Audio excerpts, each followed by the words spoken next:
ஒரு முறை ஜக்கி வாசுதேவ் ஐயா அவர்கள் ஒரு ஆன்மீக வகுப்பு ஒன்று எடுத்து கொண்டிருக்கிறார்.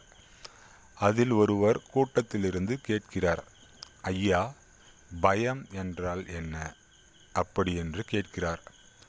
அதற்கு அவர் கூறுகிறார், உங்களுடைய எதிரி உங்களுக்கு ஒரு மைசூர் பாக்கு அல்லது குலோப் ஜாமுன் கொடுக்கிறார். நீங்கள் அதை உண்ணுவீர்களா என்று கேட்க அவர் சற்றே தயங்குகிறார். பிறகு கேட்கிறார், அதே குலோப் ஜாமுனை உங்களுடைய நண்பர் கொடுக்கிறார், என்ன செய்வீர்கள்? வாங்கி உண்பேன் என அவர் கூறுகிறார். இதுதான் பயம். அதாவது நம்மை சுற்றி இருப்பவர்கள் நமக்கு நம்பிக்கையானவர்களாக இருந்தால் நமக்கு பயம் வராது. ஒருவேளை நம்பிக்கை இல்லாதவர்களாக இருந்தால் நமக்கு பயம் வரும் என்று அவர் கூறுகிறார். இரண்டாவது கேள்வியாக ஒருவர் கேட்கிறார், உங்களுடைய வாழ்நாளில் நடந்த ஒரு சுவாரஸ்யமான சம்பவத்தை கூறுங்கள் என்று. அதற்கு எப்பொழுதும் போல் அவர் அழகாக உட்கார்ந்து கொண்டு அந்த தலைப்பாகையை கட்டி கொண்டு அந்த மேலே அந்த சால்வையை போட்டுக்கொண்டு கொஞ்சமும் அலட்டி கொள்ளாமல் ஒரு அழகான பதிலை கூறுகிறார். கேளுங்களேன்.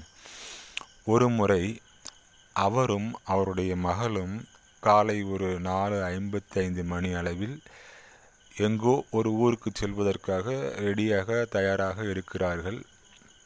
அப்பொழுது அவர்கள் அந்த ரெடியாகிவிட்டு தங்களுடைய வாகனத்தில் ஏறி புறப்படுவதற்காக தயாராகிறார்கள். அதுபோன்று வாகனத்தில் ஏறி விடுகிறார்கள். வாகனமானது போய்கொண்டிருக்கிறது. பாதி தூரம் செல்லும் பொழுது டிரைவர் அல்லது அவருடைய மகள் கூறுகிறார், அப்பா, வண்டியில் பிரேக் பிடிக்கவில்லை என்று. அவர் சற்றும் மனம் தளராமல் கீழே பார்க்கிறார்.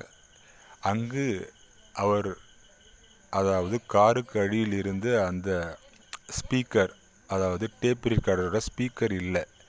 அப்பொழுதுதான் அதையும் அவர் உணர்கிறார்.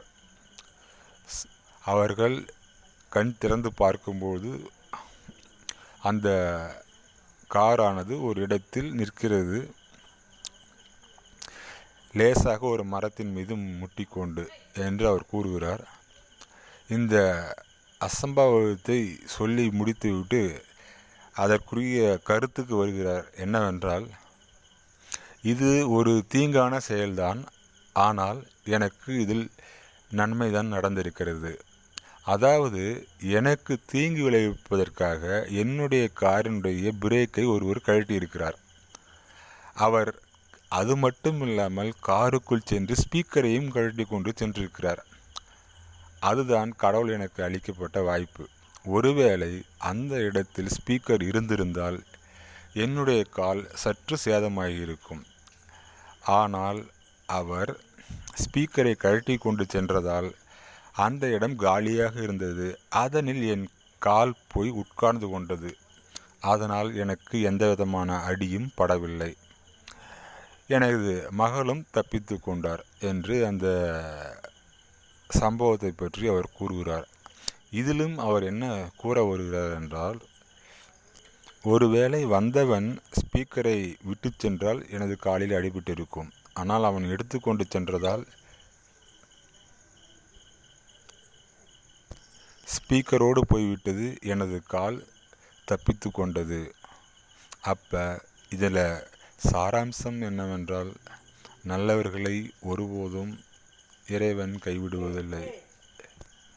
ஏனெனில் அந்த திருடனுக்குள் இறைவன் புகுந்து என்னை காப்பாற்றியிருக்கிறார். இது முதல் குறிப்பு.